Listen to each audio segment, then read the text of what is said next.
Psychedelic Sundays. Psychedelic Sundays.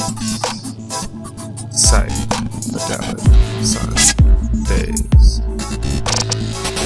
Psychedelic Sundays. Psychedelic Sundays. Welcome to the first Psychedelic Sunday show, the Entheogen show. Entheogens are emissaries of Gaia. Their sole purpose is to speed up the evolution of consciousness. We are living in very interesting and troubling times. We can either co-destroy or co-evolve. How do we collectively dream? How do we co-create a better dream for the future of humanity? I think that our challenge and opportunity as we live in this time of convergence, where there's so many worldviews and belief systems and ways of engaging with reality. Entheogens have long been used as a catalyst for spiritual and visionary experiences. Many of these, which people have reported in shamanic journeys, show similarities to those described by Jung in his exploration of the human psyche. This is especially evident in the process of individuation and integration. It could be argued that shamanism and Jungian analysis are concerned with what the shaman called the soul loss or soul retrieval, what Jung might call withdrawal of projections towards individuation. Entheogens have been and are being used in shamanic practices as catalysts for exploring inner psychic realities. These two systems are complementary and mutually enhancing in the process of individualization, which ultimately helps us to reconnect to our own deepest nature.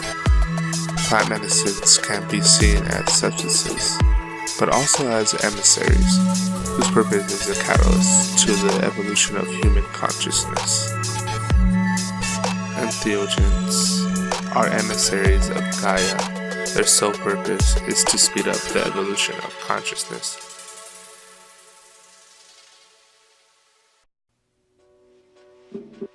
All right. So, I'm always doing research on this topic. It's one of my favorite topics. And I had that group. It's called Psychedelic Sundays. And this is actually the first ever real Psychedelic Sunday show I have done. And anyways, during this research, I found this great poem by Rumi. And it goes like this. This is how human beings can change. The worm's addicted to eating grape leaves. Suddenly, he wakes up. Call it grace, whatever, something wakes him up. He's no longer a worm. He's the entire vineyard, the entire orchard, the fruits, the trunk. A growing wisdom and joy that doesn't need to devour. Rumi. I think this sums up, for me, my own personal experience that I like to tell the story of when I took shrooms on a private beach. And I suddenly had the felt experience of being one with the whole entire world. And it kind of very similar to what he's saying about the worm. So suddenly I woke up and I realized that I was the entire earth. I was one with the ocean. The beach beneath me was moving like a heartbeat, and everything was all flowing together. And in this sense too, I had no longer this desire to devour. And I think that the desire to devour is this kind of robotic consumption that we kind of are conditioned in. And it took me a long time to start integrating a lot of what happened that day on that beach. And I think this is part of what we'll really get into this talk, is about our own personal journeys with it and our own insights and how we develop. But it finally made me want to start not devouring stuff, but starting creating stuff and starting to use these different things that I experience and encapsulate that beauty. That's the kind of term that I think everybody by now has heard me say this, but I love it, and it's something from Allen Ginsberg as well. The main thing in the universe is nameless, so I name it beauty. Now, beauty is beauty, that's all there is to it. If you're interested in yourself, then you're stuck with yourself and you're stuck with your death. But if you get interested in beauty, then you launch onto something mysterious inside your soul that grows and grows like a secret of the same thought until you're it. And I think what's cool about everybody here is that on our own individual journeys, we have experienced that beauty, this eternalness of this oneness of everything. And we all take it in our different paths and process it differently. But we all kind of expressed it, and we all found each other in this roundabout way. So real quickly, I want to introduce everybody who's here. We have Adam Millward, who's been on the Infinite Imaginarium, who's the mandala artist. How's it going, Adam? It's going great. Thanks for having me on the show again. And we have Carolina, who actually sparked the idea for this show. When we had our show with her, you mentioned towards the end about Entheogens. And when you use that term, I kind of like lit up because there's 3 different terms that people use, and psychedelics, which I usually use as a catch-all kind of term, and Entheogens are kind of what I personally view them as, and we'll get into like the distinctions between them, and hallucinogens, which is kind of like this dismissive term. But anyways, Carolina, how are you today? Hey Satori, hey Adam, I'm good. Thanks for having me again. I'm pretty excited about this theme, and it's something I always want to talk about. I feel the psychedelic, or in this case the entheogenic closet, is still something out there that most of us have experienced or experience at some point, and I'm more than happy to talk about this today. Yeah, it's definitely something. I think we're in this, for lack of a better word, a psychedelic renaissance with new research that's going on. That's something that Adam touched on his show, and it's just this whole. Yeah, you gonna say something, Adam? Yeah, I mean, that's what's kind of blowing me away this last few years is just the way that psychedelics have come back into the mainstream media. There's lots more research being done on them. There's articles that I've seen about MDMA is being used for PTSD. I've seen initiations where mushrooms might be legalized in California and Oregon. I've seen different studies crowdfunded on LSD in the brain. This is stuff that 10 years ago, if you would have told me this kind of research was happening legally, I wouldn't have believed you. I mean, it's there's so many forces kind of trying to keep this knowledge buried because if you can cure yourself, you don't need to go see the doctors and get involved in the whole pharmaceuticals and prescriptions, and they don't want to cure people. They want to treat symptoms so that the symptoms always need to be treated and never go away. I'm just really excited that this type of research has been taking place lately, and I've been able to crowdfund it. Even that amazes me. Just the concept of crowdfunding amazes me on its own, but when it can be used towards something like funding psychedelic scientific research, that's incredible. So I'd love to know what you guys think about this, and how you guys have been following these events, these studies and things like that. Have you guys been paying attention to that a lot? Yeah, I have. I was reading this article recently, and I didn't know. I knew that MAPS, which is a great organization, and they have raised around $20 million to help fund all sorts of different studies. They're doing MDMA research right now, and all sorts of different stuff with medical marijuana. The same thing. They right now here in California. I'm in California. They want to get this petition so they could have in 2018 on the ballot to see if they could legalize psilocybin mushrooms, which I think is crazy. Like exactly what you were saying. Like just even 5 years ago, if you would have told me that mushrooms would be legal here, or at least it's a possibility of having this discussion. And what I find fascinating is that it's becoming more and more legitimate. I think the more and more we kind of come out of that psychedelic closet, as Carolina kind of mentioned a little earlier, And the more and more we kind of talk, like there's this great event that they have. I forgot what organization does it, but it's basically called Coming Out of the Psychedelic Closet, and it's basically having these dinners, and it's kind of like meetup, like this meetup where you kind of like, oh, we're interested in this subject, but people basically just have a dinner and you kind of like come with like-minded people and you kind of like share your stories. And because what you said on Adam, what you said in your show about when you were younger and you were interested and you kind of wanted to take LSD, and then your friends, and nor could you say it to your family, oh, I'm going to take LSD. Or your friends are like, well, you're crazy. I had this similar experience. Like, it was like this very taboo thing for me to even think about like taking mushrooms or whatever. I was slow to it. My friend that I really admired, he kind of like, well, just mentioned, he didn't like say, oh, you need to take it, but he just mentioned, like, gave me books, gave me artwork and everything. And I was like, dude, like all these people that I'm reading and listening to, they had this experience and they're not like crazy. I read more into it, and when I had my first experience taking mushrooms, it really kind of like, it was, I didn't have the mystical experience of which we'll get into a little bit later, but when I kind of first took it, like it was this exciting thing that I wish I could like share with people, but it was like something that I knew that I needed to kind of keep to myself a little bit. But I think now there's still a little bit of this stigma to it. But I think what's happening on the internet in a way is this kind of like testing ground, waiting ground, that you kind of let your freak flag fly a little bit more, and it's a little bit easier. But I think it's getting us used to this concept, and that hopefully within our lifetimes, there could be a legitimate, viable, using these entheogens to kind of like help educate us. And this is where I kind of want to get into a little bit more.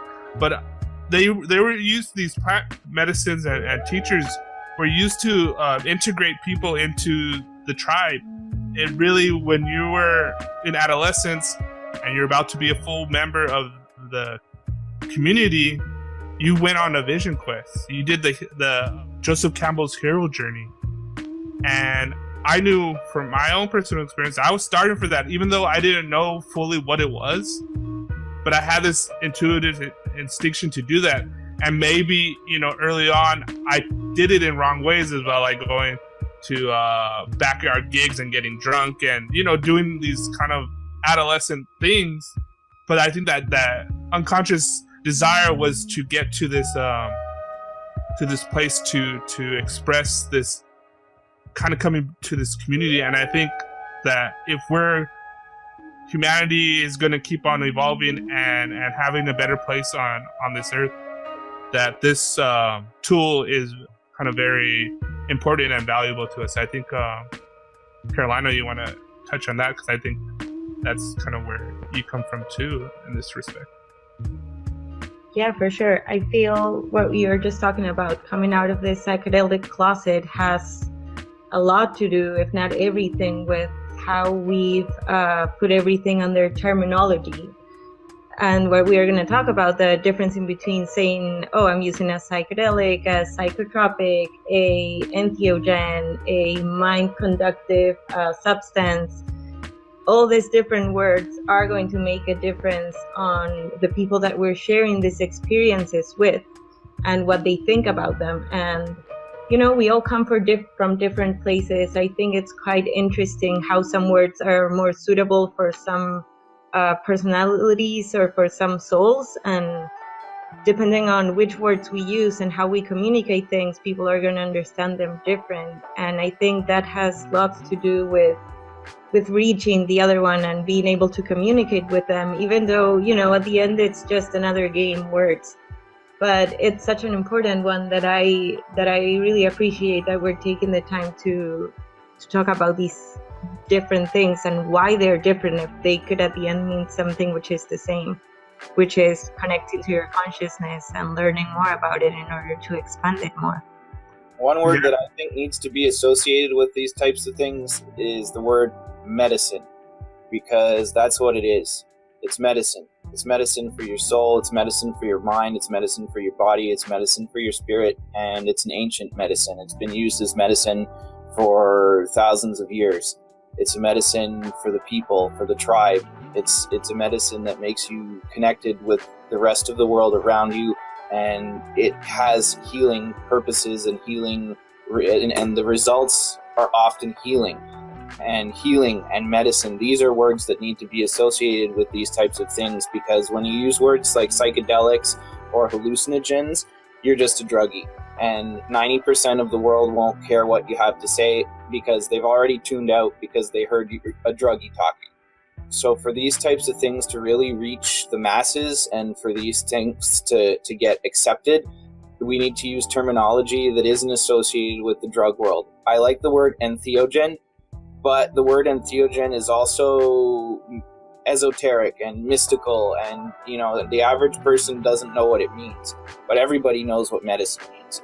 Medicinal marijuana. When you call it medicinal marijuana, all of a sudden that changes the whole connotation of what marijuana is. And we need to start using words like medicinal mushrooms and medicinal ayahuasca or whatever. Maybe not medicinal, but even in ayahuasca culture, I know a lot of people, they call it la medicina, the medicine. A lot of Spanish people, they call peyote the medicine, la medicina. So, I think these are words that need to start being thrown around a bit more, because these are words that the other 90% of the population will respond to, and maybe that can be a foot in the door for them to research a little bit further about them.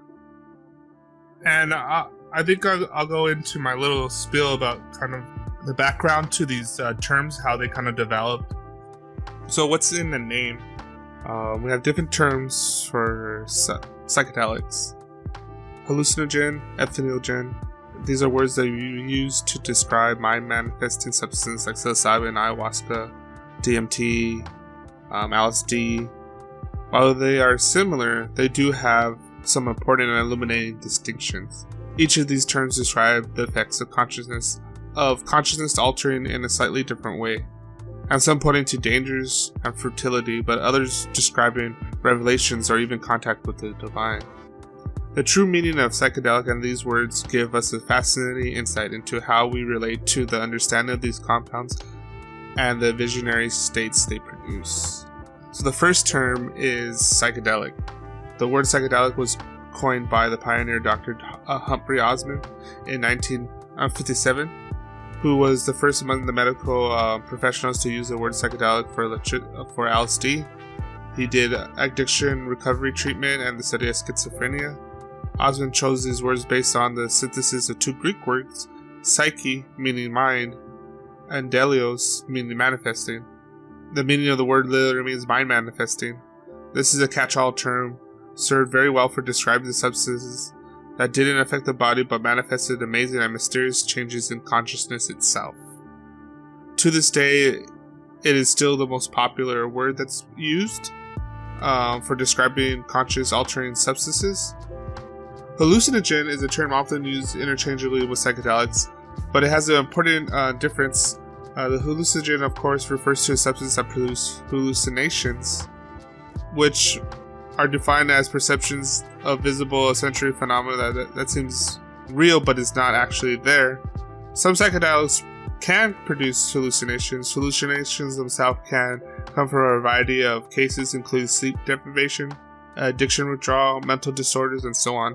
The important distinction between hallucinogen and psychedelic: the experience of that hallucination in and of itself is disturbative and have little to no value to the person who experiences it, while psychedelic experience, generally speaking, has a connotation of having an inherent value or meaning, deep meaning. And for me, psychedelic doesn't have a negative connotation to it, and that the work that MAPS and all these other organizations doing with psychedelic research and using the kind of regaining the term. But Entheogen come from Gordon Watson in 1979, and they were kind of working more with the plant medicines, as you were mentioning, and they wanted to create a new term, and the term means bringing about the divine within. And to me, the distinction that I usually make, psychedelics kind of encompassed the whole mind altering chemicals, LSD, MDMA, psilocybin, DMT, mescaline. But for me, entheogens are more the plant teachers. And there's a slight difference in my own mind and my own experience between these plant teachers, the plant medicines that have ancient traditions of taking the mushrooms, ayahuasca, peyote, San Pedro. These have a different tradition, but they do, and people that maybe aren't in the know have that kind of esoteric, kind of like, a shamanic kind of mystical thing. What's happening now, what I really like when I look at different studies is this, I've kind of co-opted something John F. Kennedy said once. He said, if more politicians knew poetry and more poets knew politics, I'm convinced the world would be a lot better place. And I branched that out to, if more scientists knew poetry and more poets knew science, I'm convinced the world would be a lot better place. And I think what I get most excited about is when you blend the two worlds of people that have, say, some of the traditional knowledge and the insights, and mixing that with the new renaissance of the science, and having both sides. And I think that everybody's journey is a little different, but to get to a certain point where you want to start integrating is a word that I like to use. You find this out within yourself, and you don't necessarily have to take the plant medicine route, but I think the integration is integrating this both sides of the human being. Jung used to say about the masculine and the feminine, that we all have these aspects, and the feminine is more of the intuitive, emotional, holistic knowledge, and the masculine is more the analytical and planning out, and that side of the knowledge. And when you're able to integrate both of that, that's when you become a fully human being. And I think at the world at large, and what we're wrestling with is this integration of both, where we have this holistic knowledge of the whole system of what it means to be a human on this earth, but also to being able to use our scientific knowledge to be able to integrate that on these large scales that we're at. And I'm always come from that kind of camp of the fractal nature, and I partly due to my own explorations with mushrooms.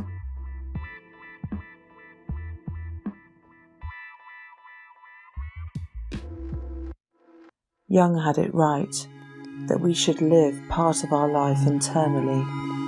We should do deep self-exploration, which also means transformation, and then combine somehow in our everyday life the deep knowledge and wisdom that could come from these states. The transpersonal experience revealing the earth as an intelligent, conscious entity are corroborated by scientific evidence. Gregory Bateson, who created brilliant synthesis of cybernetics, information and systems theory, the theory of evolution, anthropology and psychology, came to the conclusion that it was logically inevitable to assume that mental processes occurred at all levels in any system or natural phenomenon of sufficient complexity. He believed that mental processes are present in cells, organs, tissues, organisms, animal and human groups, ecosystems, and even the earth and universe as a whole. This is how a being can change. There's a worm addicted to eating grape leaves. Suddenly, she wakes up. Call it grace. Whatever. Something wakes her, and she's no longer a worm. She's an entire vineyard. And the orchard too, the fruit, the trunks, a growing wisdom and joy that doesn't need to devour.